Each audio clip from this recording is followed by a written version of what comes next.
والله العظیم الله په دې لپو چتول ډیر خوشالي. حدیث کې د راځي الله ډیر حیاناک ذات دی، ډیر حیا ورزي د خپل بندنه. چې کله دا بنده الله تعالی په اوچتي کې الله ته د دینه حیا ورزي چې د دې بنده د الله په تشبيه ته واپس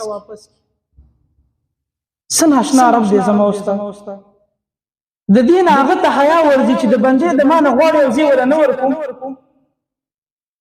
الله رب العالمین ته د دعاګانې ډیر خوښ عمل دی او الله وعده کړی د زی قبلو مې بنده د مان وغواړه.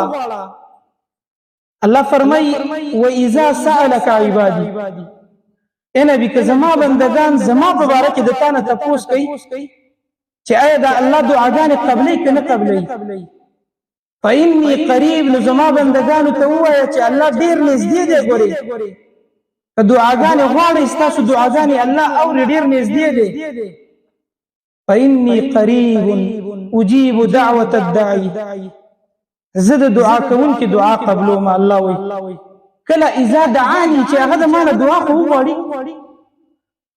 ته د الله نه وغواړه په والله العظیم الله دې په دعا خوشحالېږي مو قبلیم در.